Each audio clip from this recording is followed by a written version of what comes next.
देखिए, कोविड की जो पहले तो मैं बता दूं कोविड सिचुएशन कैसी है। अगर आप देखें पिछले 5-7 दिन से केसेस में काफ़ी ज़्यादा स्पाइक है। पहले जहां हमारे केसेस 30s 40s में आ रहे थे, अब वही हमारा अगर देखें हम केसेस 130 में, और कल तो 150 क्रॉस हो गया। तो केसेस लगातार बढ़ रहे हैं। और उसके साथ अगला सवाल आपका कुदरती तौर पर ये होगा कि हमें करना क्या है, स्ट्रेटजी क्या है, हमारी तैयारियां क्या हैं। तो मैं ये बताता चलूं कि तैयारियों के सिलसिले में जिस तरीके से हमने सेकंड वेव में काफ़ी सब ने मिलकर, पूरी टीम ने और आवाम के तावन के साथ सेकंड वेव में हमने जो ऑक्सीजन क्राइसिस हो रहा था उससे बड़ा स्मूथली हमने उसको टैकल किया, और ऑक्सीजन बेड्स सफिशेंट नंबर में अवेलेबल कराए गए। अभी जो इकदाम उठाए गए हैं उनमें एक तो ऑक्सीजन प्लांट्स का ऑडिट किया गया है, जिसमें तमाम ऑक्सीजन प्लांट्स की स्मूथ फंक्शनिंग के लिए पूरा ऑडिट मैकेनिकल इंजीनियरिंग डिपार्टमेंट ने किया है। उसके साथ जो गैदरिंग्स हैं उन पर लिमिट 25 की ही रखी गई है। तमाम यूनिवर्सिटी, कॉलेज और ट्यूशन सेंटर्स को बताया गया है कि ऑफलाइन मोड में काम करें। उसके साथ नाइट कर्फ्यू, जो नॉन एसेंशियल मूवमेंट है ट्रांसपोर्ट की, उसको रात के 9 बजे से सुबह के 6 बजे तक उसको बंद कर दिया गया है। जितने हमारे इंटरनेशनल ट्रैवलर्स आते हैं यहाँ, उनके लिए एसओपीज़ इन प्लेस हैं, जिसमें एयरपोर्ट पर मैंडेटरी आरटीपीसीआर टेस्टिंग होती है, और जब तक आरटीपीसीआर का रिज़ल्ट नहीं आता उनको आइसोलेशन में रखा जाता है। आज तक टोटल 14 लोग पॉजिटिव आए हैं, जिनमें 6 फर्स्ट एयरपोर्ट पर आए हैं, और उसके बाद बाकी जो 8 हैं वो 8th डे में जो रिपीट सैम्पलिंग होती है उसमें पॉजिटिव आए हैं। तो इस तरीके से सारे इकदाम उठाए जा रहे हैं। श्रीनगर ज़िले में जहाँ तक तैयारियों का ताल्लुक़ है, तो इसमें लगभग आरटीपीसीआर टेस्टिंग 20% हमने बढ़ाई है।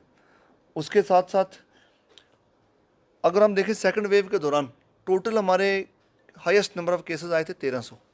तो उसके लगभग 4 मल्टीप्लाइंग फैक्टर 4 करके हमने मज़ीद अपनी प्रिपरेशंस की हैं।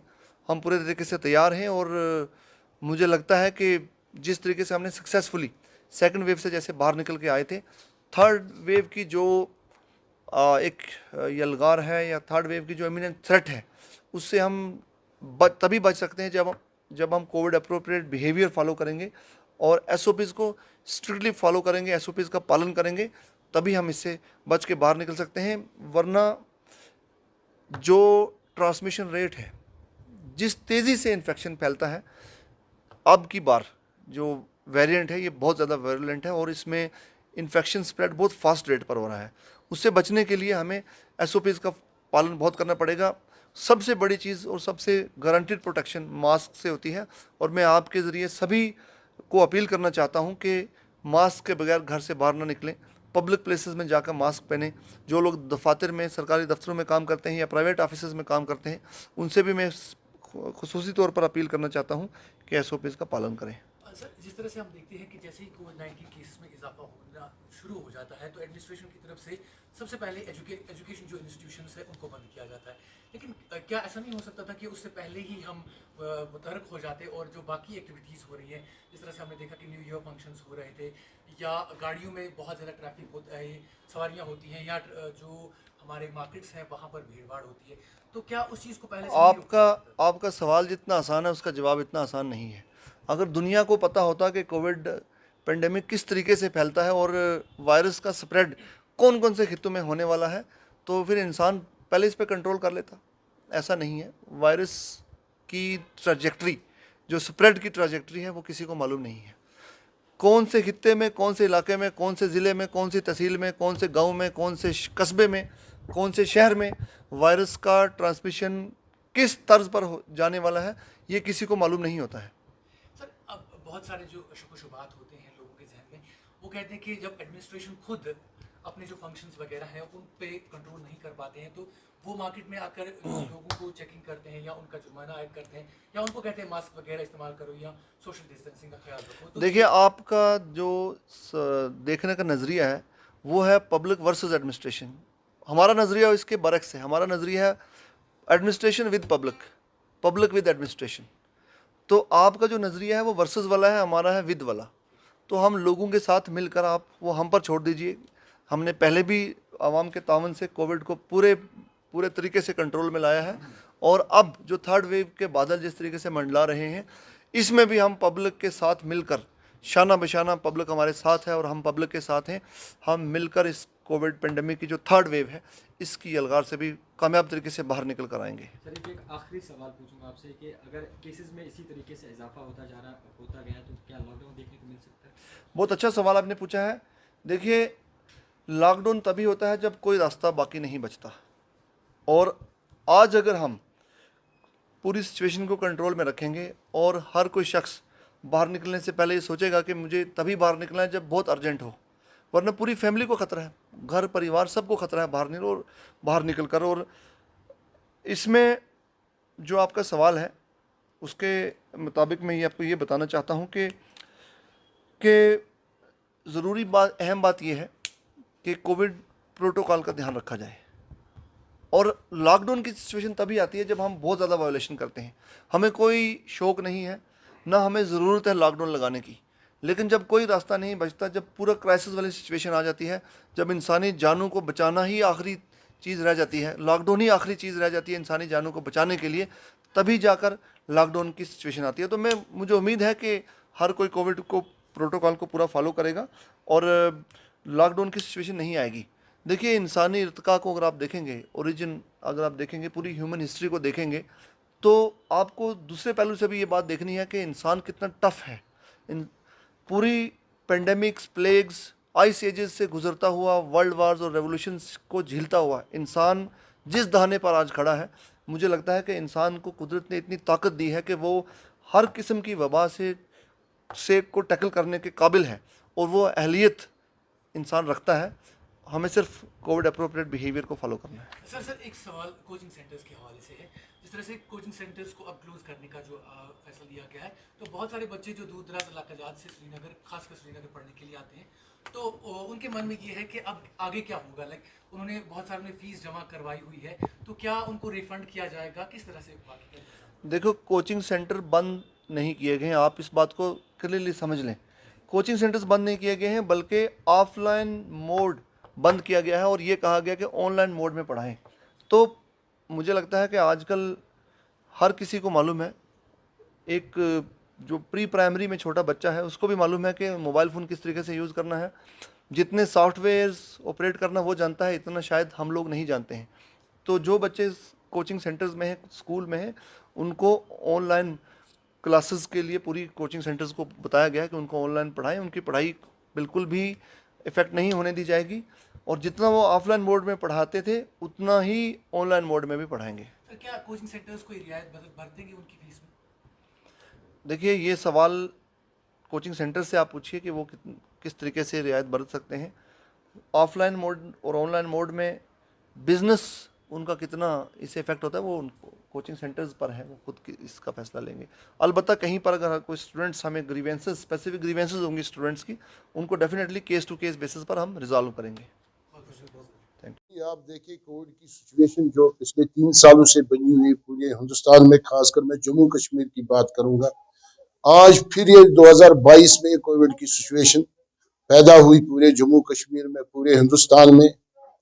जो कल से परसों से केसेस आ रहे हैं, ऑलरेडी केसेस बढ़ रहे हैं दिन ब दिन, जम्मू के हवाले से, कश्मीर के हवाले से, चाहे हमारे ऑफिस हो, चाहे डीसी ऑफिस हो, चाहे हॉस्पिटल हो, चाहे कोचिंग सेंटर हो, वहां से भी इंफॉर्मेशन हमें आ रही है, वहां पर भी केसेस बढ़ रहे हैं। मेरे ख्याल से बहुत साइड जिम्मेदारी है, सरकार की जिम्मेदारी भी है SOPs को फॉलो करने के हवाले से, और लोगों की भी जिम्मेदारी है, जो भी SOPs है कोविड के हवाले से, WHO के हवाले से, उन पे लोगों को अमल करना चाहे हमारे कोचिंग सेंटर हो, चाहे हमारे ऑफिस हो, चाहे हमारे स्कूल हो। मेरे ख्याल से इस चीज की हमें जरूरत है, अमल पैरा रहना चाहिए हमें SOPs के हवाले से, तभी हम इस कोविड को हरा सकते हैं। आज सरकार ने कुछ कदम उठाए कोविड के हवाले से, चाहे कोचिंग सेंटर बंद हुए, यहाँ पर अच्छी बात है मेरे ख्याल से, यूनिवर्सिटियां यहाँ पर बंद हुए, अच्छी बात है मेरे ख्याल से, डिग्री कॉलेज या कॉलेज बंद किए सरकार ने अपनी तरफ से, मेरे ख्याल से अच्छा कदम है सरकार की तरफ से, ताकि इस कोविड की महामारी से हम अपने बच्चों को बचाएंगे, अपने जो हमारे बच्चे कोचिंग सेंटर में जा रहे हैं उनको हम बचा सकते हैं।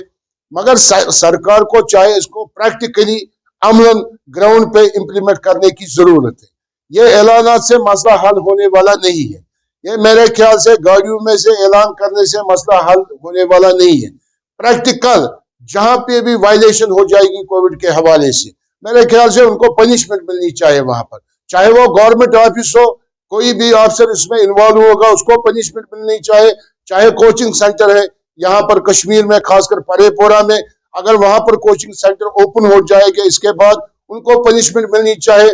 उसके साथ साथ जितने भी हॉस्पिटल में हमारे पेशेंट आते हैं, मेरे ख्याल से वहां के डॉक्टर साहिबानों पे जिम्मेदारी है, हॉस्पिटल के मुलाजमों पे जिम्मेदारी है, कोविड SOPs को फॉलो होना चाहिए हॉस्पिटल में, तभी हम इस कोविड को हरा सकते हैं। मेरे ख्याल से जब आपने कोचिंग सेंटर बंद किया, जब आपने एजुकेशन बंद की यहाँ पर, जब आपने बच्चों की एजुकेशन यहाँ पर बंद की, मेरे ख्याल से टूरिज्म का कोई वास्ता नहीं है, टूरिज्म का कोई वजूद नहीं है। उसके बाद मेरे ख्याल से जितने भी टूरिस्ट प्लेस है हमारे, चाहे गुलमर्ग हो, पहलगाम हो, मुगल गार्डन हो हमारे, वो भी बंद होने चाहिए। उसके साथ साथ SOPs पे फॉलो करने की जरूरत है सरकार को भी।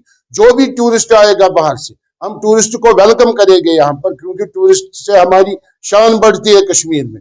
मगर मेरे ख्याल से टेस्टिंग होनी चाहिए एयरपोर्ट पर, प्रॉपर टेस्टिंग होनी चाहिए। टेस्टिंग के बगैर किसी टूरिस्ट को अलाउ नहीं करना चाहिए कश्मीर में, टेस्टिंग के बगैर किसी टूरिस्ट को अलाउ नहीं करना चाहिए काजीगुड़ में, तभी ये मेरे ख्याल से हम कोविड को हरा सकते हैं। बातें भी हम करेंगे, ऑर्डर भी हम निकालेंगे, मगर उन ऑर्डरों पे, उन बातों पे हम अमल नहीं करेंगे, मेरे ख्याल से ये बेकार होगा सब कुछ।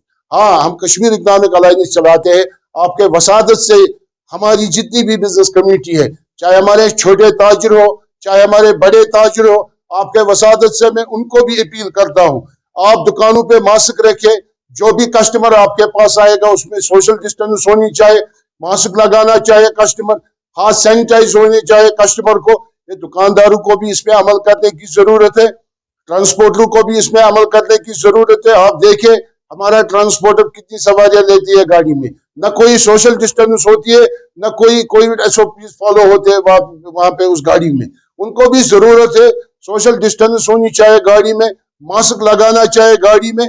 मेरे ख्याल से तभी ये जो कोविड है, जो ये महामारी है, जिसने यहाँ के फाइनेंशियल स्ट्रक्चर को खत्म किया, जिसने यहाँ के हेल्थ सेक्टर को खत्म किया, जिसने यहाँ के एजुकेशन सेक्टर को खत्म किया, तभी हम इसको हरा सकते हैं जब हम खुद इसके लिए लोग पहले तैयार होने चाहिए। यहाँ की बिजनेस कम्युनिटी तैयार होनी चाहिए, यहाँ के होटल वाले तैयार होने चाहिए, यहाँ के लोग तैयार होने चाहिए, यहाँ का हेल्थ सेक्टर तैयार होना चाहिए, तभी हम इस कोविड को हरा सकते हैं।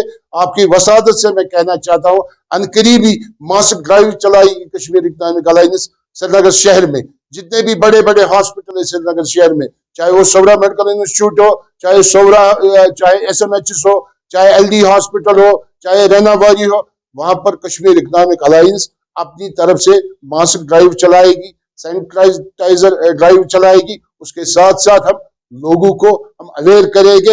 हम गवर्नमेंट के शान बशाना है इसके हवाले से, क्योंकि ये कोविड महामारी खत्म होनी चाहिए इंशाअल्लाह रहमान। ये भी हमारा ड्रीम है कश्मीर इकनॉमिक अलायंस का, और लोगों का भी ये ख्वाब है, ये खत्म होना चाहिए कोविड इंशाअल्लाह। बिल्कुल, आपने बिल्कुल एक सही क्वेश्चन यहाँ पे किया हुआ है कि अगर पहले ये बोला गया कि आप वैक्सीनेशन करवाएं स्टूडेंट्स की, तो फिर अचानक से ऐसा क्या हुआ।